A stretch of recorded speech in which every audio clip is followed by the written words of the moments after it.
सावन के महीने में अगर भगवान शिव की भक्ति कर रहे हो, भगवान शंकर की अविरल भक्ति को धारण कर रहे हो, तो ये आपकी अपनी इच्छा से नहीं हुआ है। श्रावण महीने में अगर शिव भक्ति कर रहे हो, भगवान शंकर की अविरल भक्ति को धारण कर रहे हो, तो इसमें हमारी और आपकी इच्छा नहीं चलती, इसमें देव अधिदेव महादेव की स्वयं की इच्छा चलती है, तो कथा होती है। तो कथा श्रवण कर, ये चल रहे हैं तो कथा श्रवण कर पाते हैं।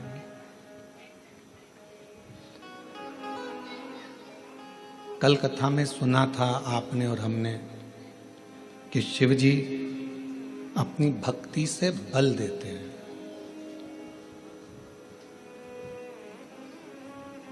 एक अलग से शक्ति, एक अलग से बल आपको और हमको प्राप्त होता है।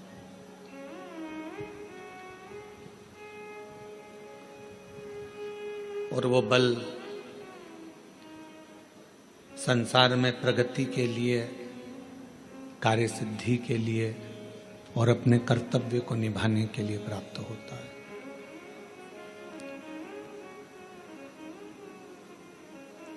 आज का समय, श्रावण महीने में लोग, बहुत सारे लोग ऐसे भी हैं जो बहुत आडंबर दिखावा ज्यादा करते हैं।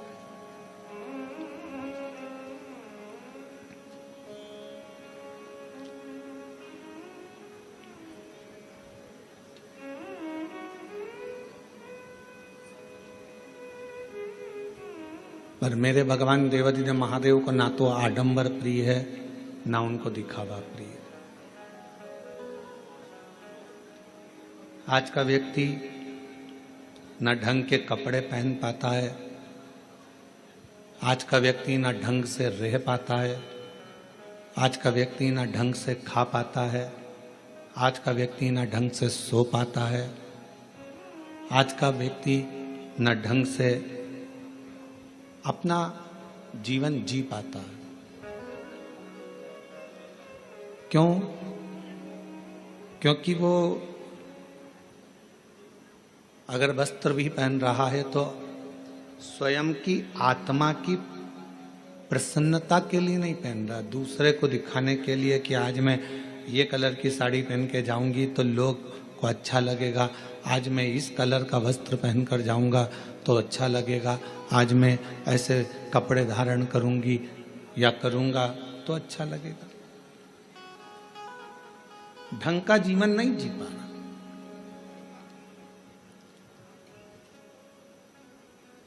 अगर देखा जाए तो इसको ढंग का जीवन नहीं कहेंगे, इसको ढोंग का जीवन कहेंगे। ढंग का जीवन वो है जो अपनी आत्मा को अच्छा लगे, अपने मन को अच्छा लगे और अपने आप को अच्छा लगे वो धारण करना, अपने आप को अच्छा लगे वैसा भोजन करना, अपने आप को श्रेष्ठ लगे वैसी जिंदगी जीना, इसको ढंग की जिंदगी जीना कहते हैं।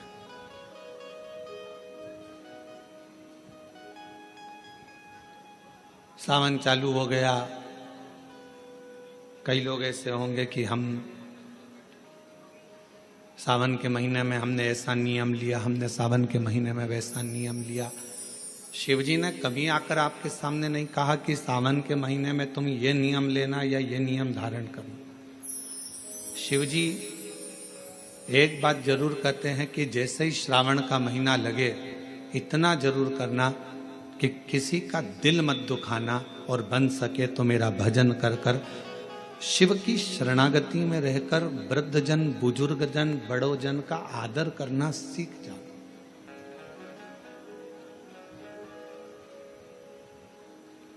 कुछ श्रेष्ठ कर्म हम अपनी जिंदगी में अगर करेंगे, कुछ श्रेष्ठ कार्य अगर हम अपनी जिंदगी में करेंगे तो वो हमारे लिए इस जन्म के लिए भी, अगले जन्म के लिए भी, सर्व जन्म के लिए कार्य है।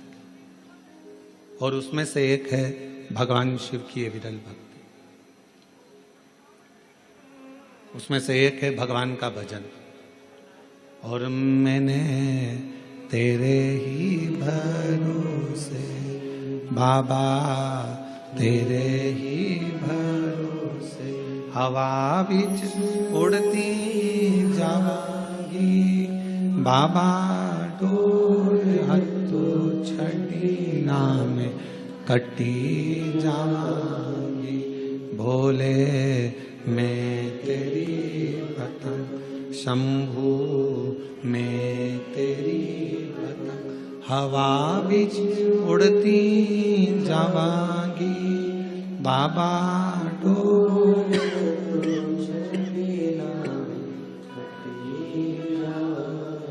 भोले मैं तेरी पतंग, शंभू मैं तेरी पतंग। शिव कथा कर रही है। हम अपने जीवन को कुछ श्रेष्ठता से, हम अपने जीवन को कुछ अच्छी तरह से जीने का प्रयास करें। मंदिर जाओ, शिवालय जाओ, शंकर जी की अविरल भक्ति को धारण करो, भजन करो, पर बिना दिखावे के। हमारी पूजन को कौन देख रहा है इससे मतलब नहीं होना चाहिए। हमारे भजन को कौन सुन रहा है। एक बार मीराबाई भगवान गिरधर गोपाल की अविरल भक्ति करने वाली मां मीराबाई भजन गा रही थी और वहीं से तानसेन निकल कर जा रहे थे। तानसेन ने मीराबाई का भजन सुना। तानसेन ने मीराबाई का भजन सुना और मीराबाई का भजन सुनकर तानसेन ने दीवार पर लिख दिया, कृपया राग में गाएं।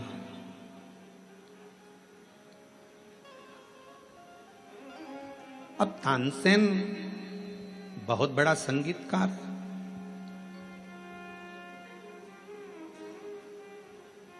जो राजा के महल में निरंतर गाया करता है और दुनिया उसको सुनती है।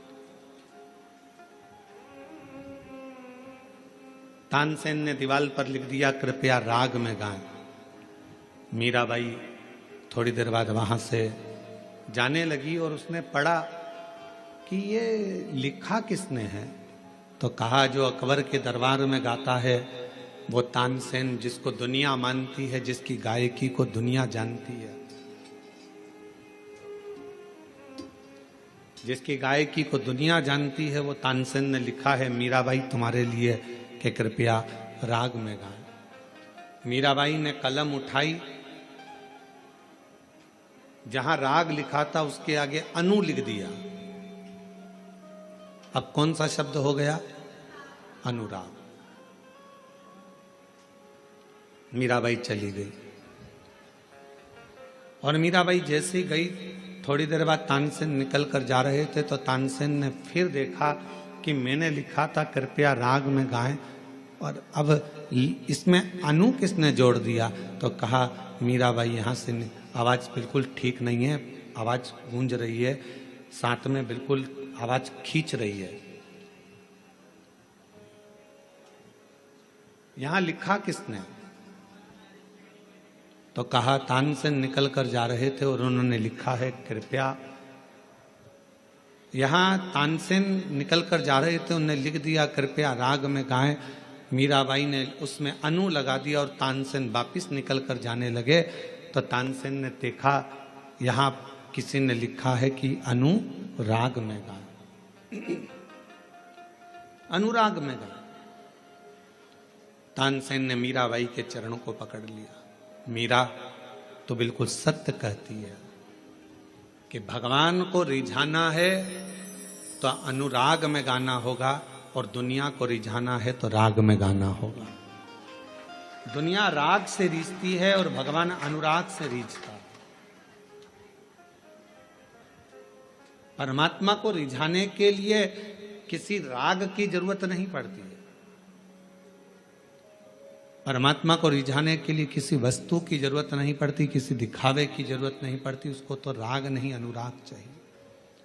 आपकी अविरल भक्ति चाहिए, आपका विश्वास, आपकी दृढ़ता, आपकी लगनता, आपकी एकाग्रता भगवान को चाहिए।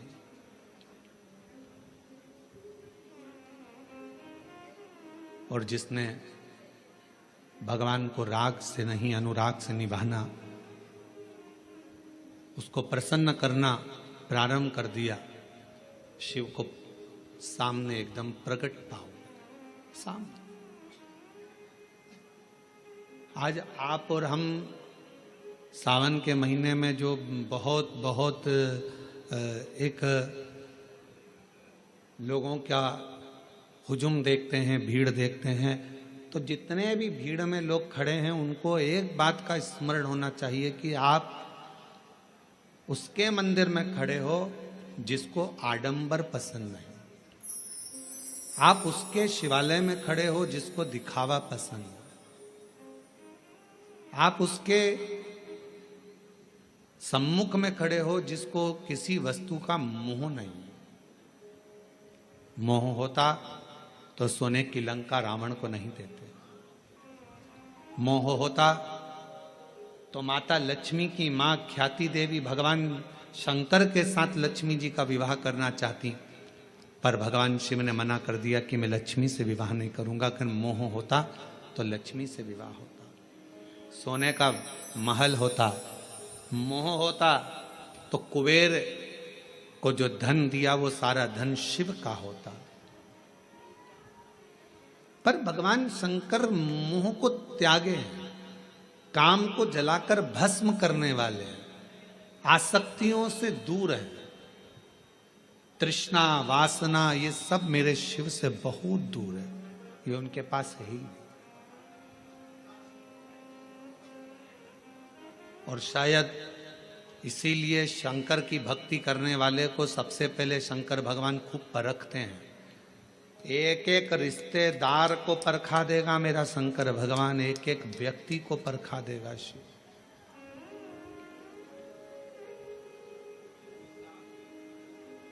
यदि आप शंकर जी की भक्ति कर रहे हो तो सारे रिश्तेदार को परखाएगा। अभी आप ये महाकाल भक्त मंडल कोरबा वालों से पूछना, इन्होंने सबके हाथ जोड़ लिए होंगे, भैया भैया भैया कुछ करो, भैया कुछ करो। बड़े बड़े कुर्सी पर बैठे हुए से लेकर छोटे से छोटे के भी जाकर कहा होगा, भैया अब तो कुछ करो, कथा होना चाहिए, पंडाल लग गया है, कुछ करिए। पर शिव बहुत परीक्षा लेता है। वो दिखा देता है कि किसी के करने से कुछ नहीं होता, जो शिव चाहता है वही होता है, इसके सिवाय कुछ नहीं। जो शंकर चाहेगा, जो ओघड़दानी चाहेगा, जो मेरा शंभु, जो मेरा त्रिकालदर्शी, मेरा कैलाशी अविनाशी शिव चाहेगा वही होता।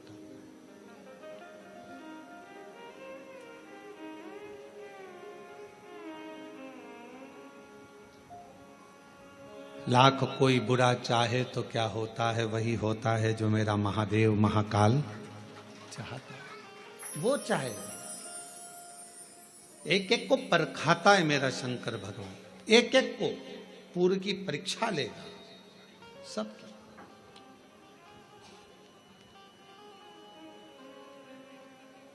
और वो देखेगा कि आप कितने मेरे अधीन हो, आपका समर्पण मेरे प्रति कितना है,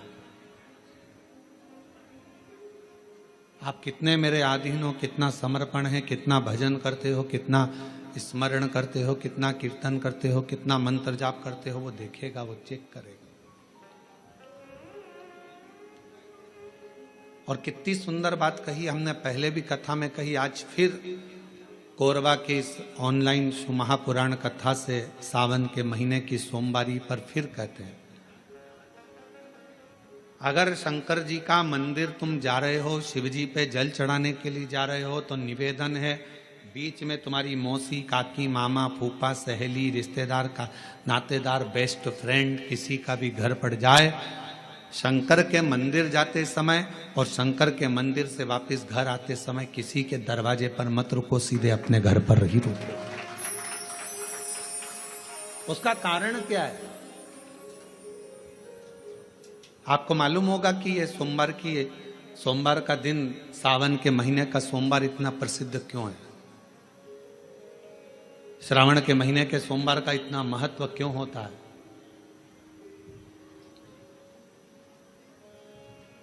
उसका एक कारण है। सावन के सोमवार का इतना महत्व क्यों है? सारे सोमवार होते हैं, सारे श्रावण सोमवार का दिन होता है, सारे सोमवार मान्य होते हैं, पर सावन के सोमवार की इतनी महत्वता क्यों है? किस लिए? और शायद हमको लगता है कि जितने भी आस्था चैनल पर कथा सुन रहे हैं, जितने फेसबुक यूट्यूब पर कथा सुन रहे हैं, जितने अपने अपने मोबाइल पर सोशल मीडिया में कथा सुन रहे हैं, हमारे को लगता है कि उनको भी नहीं मालूम होगा कि सावन के सोमवार की इतनी महत्वता क्यों है, किस लिए। सावन के सोमवार की महत्वता इसलिए है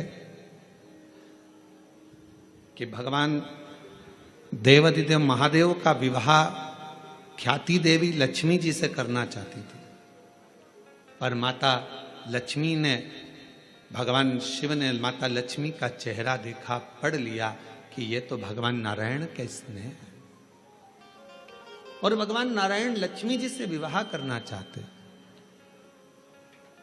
और दोनों के विवाह की बात भगवान देवाधिदेव महादेव ने माता ख्याति देवी से कह दी कि इनका विवाह करो। अब माता लक्ष्मी जी ने बड़ा निवेदन करा, आपने हमारा विवाह भगवान नारायण के साथ में कर दिया, हमारे मन की बात को रख लिया, बड़ी कृपा करी भोले बाबा, मेरा मन है मैं आपके चरणों की सेवा करूं, मुझे कोई सेवा आपकी बताओ। शिव मंदिर में कभी भी जाकर पंडित जी से मत पूछना कि यहां की कोई सेवा मुझे बताओ। भगवान के अन्य मंदिर होंगे तो वहां जाकर पूछना, देवी जी के मंदिर में यहाँ सेवा बताओ, राम जी के मंदिर में पूछना यहाँ सेवा बताओ, भगवान कृष्ण के मंदिर में पूछना हमारे लिए कोई सेवा बताओ, भगवान दत्त के मंदिर में पूछना हमारे लिए सेवा बताओ। सारे मंदिरों में जाकर कहना कि हमारे लिए सेवा बताओ, और शिव जी के मंदिर में जाकर मत कहो कि हमारे लिए सेवा बताओ। वहां तो झाड़ू उठाओ, सेवा में लग जाओ। वहां तो निर्माल्य पड़ा है, उसको उठाओ, विसर्जन में ले जाओ। वहां पोछा उठाओ, पोछा लगाना प्रारंभ कर दो, शिव जी का श्रृंगार करना प्रारंभ कर दो, शिव जी का सुंदर स्नान कराना प्रारंभ कर दो। शिव मंदिर में सेवा पूछी नहीं जाती, सेवा करी जाती।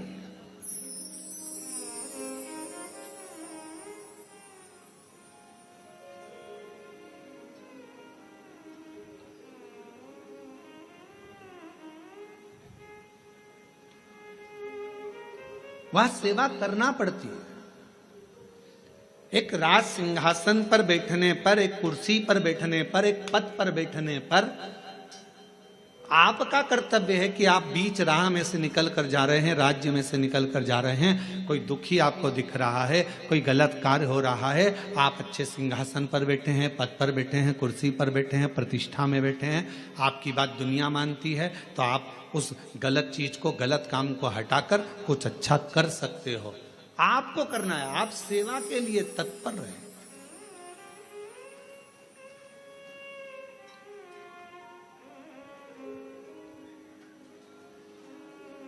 यहां चुनाव होते हैं, जम के तो बोलो, पार्षद बनते हैं, जम के बोलो, बनते हैं, अध्यक्ष बनते हैं, उपाध्यक्ष बनते हैं, सचिव बनते हैं, सारे पद दिए जाते हैं। एक विधायक का भी पद दिया जाता है, सांसद का भी पद दिया जाता है, अध्यक्ष का भी पद दिया जाता है, पार्षद का भी पद दिया जाता है, सरपंच का भी पद दिया जाता है। और ये पद केवल एक जगह पर नहीं, पूरी दुनिया में दिए जाते हैं। क्यों दिए जाते? पार्षद जिस वार्ड का पार्षद होता है, जिस क्षेत्र का पार्षद होता है, उस क्षेत्र के पार्षद को, उस क्षेत्र के लोगों को बोलना ना पड़े कि पार्षद साहब हमारी ये नाली की प्रॉब्लम है, हमारी रोड की प्रॉब्लम है, हमारी ये प्रॉब्लम है। पार्षद उसी क्षेत्र का है, उसी कॉलोनी का है, उसी सोसाइटी का है। वो वहाँ घूमे और घूमने के बाद वो देखे कि मुझे सेवा का मौका कहाँ मिलेगा, मैं कहाँ सेवा करूँ, मैं ये नाली बनवा दूँ कि रोड बनवा दूँ कि मुझे ये करना है। वहाँ कहना नहीं पड़े, शंकर के मंदिर में कहना ना पड़े कि तुम्हें यह करना। शिव मंदिर में जाकर कभी नहीं पूछना कि मुझे सेवा क्या करना, शिव मंदिर में तो जाकर सेवा का क्रम करो। अब लक्ष्मी जी पूछ रही हैं भोले बाबा से, आप मुझे बताओ, मैं आपकी सेवा में लगना चाहती हूं। शिव जी ने कहा कि मैं क्या सेवा बताऊं, आप जाओ भगवान नारायण की सेवा करो।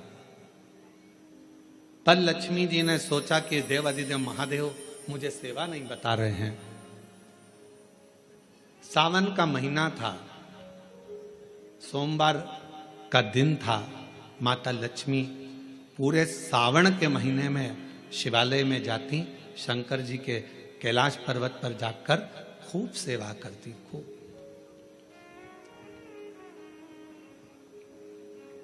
प्रथम सोमवारी निकल गई, द्वितीय सोमवारी निकल गई, तृतीय निकल गई, चतुर्थ आ गई।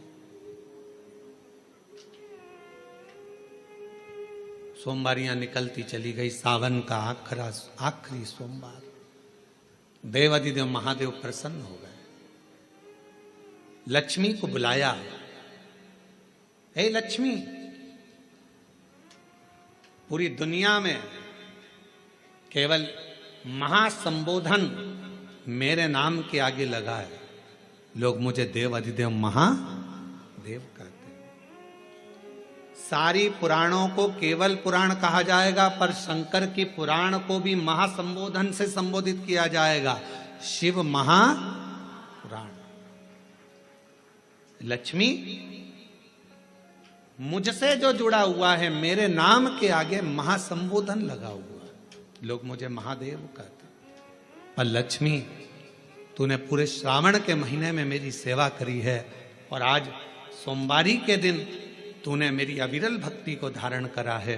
बिना पूछे सेवा में, बिना दिखावे के तल्लीनता से सेवा करी है। मैं अपना महासंबोधन दुनिया में किसी को नहीं देता, आज तुझे दे रहा हूं।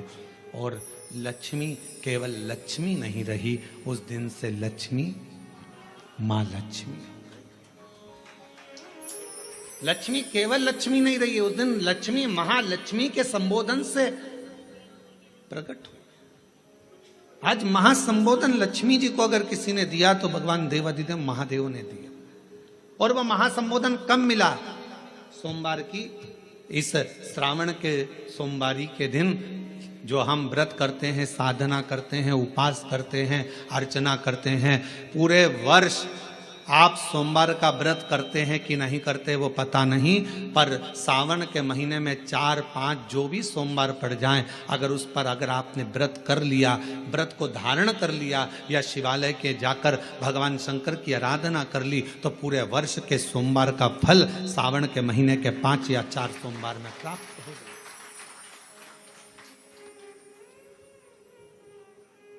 श्रावण के सोमवार की इतनी महत्वता है।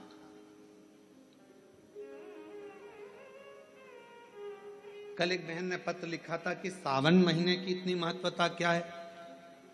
हमने शिव महापुराण के अंदर पढ़ा तो ऐसा सावन महीने का ज्यादा लेख शिव महापुराण के अंतर्गत नहीं मिला। श्रावण महीने की इतनी प्रबलता क्यों मानी गई? तो हमारा एक तो सोमवार का महत्व, सावन के सोमवार का महत्व क्या है, कोई आपसे पूछे तो आपको बताना चाहिए कि इस दिन लक्ष्मी को महालक्ष्मी कहा गया था। शिव जी ने सफलता दी। कल वाला प्रश्न, शांति, दिशा और सफलता बिना मांगे मिलती है शिव के दरवाजे से। क्या क्या चीज? शांति, दिशा और सफलता। शिव के दरवाजे पर जाकर केवल आप सेवा करो, शिव के दरवाजे पर जाकर आप केवल जल अर्पित करो, शंकर जी की चौखट पर जाकर आप नमन करो, देवाधिदेव महादेव के शिवालय में जाकर प्रणाम करिए। भगवान शंकर की चौखट पर, द्वार पर अगर आप जा रहे हो, 3 चीजें आपको मांगना नहीं पड़ेगी। जैसे लक्ष्मी जी ने शिव जी से नहीं मांगा कि मुझे महासंबोधन दो, लक्ष्मी जी ने नहीं मांगा कि मुझे भगवान विष्णु दो, लक्ष्मी जी ने नहीं मांगा कि मुझे ये देना। लक्ष्मी जी तो शंकर भगवान की सेवा में लग गई, तो लक्ष्मी जी को 3 चीजें अपने आप मिल गई। एक, शांति हृदय की, दूसरा दिशा लक्ष्मी जी को कहाँ जाना है, और तीसरे नंबर पर सफलता। माता लक्ष्मी केवल लक्ष्मी नहीं रही, उनको महालक्ष्मी कहा गया। महालक्ष्मी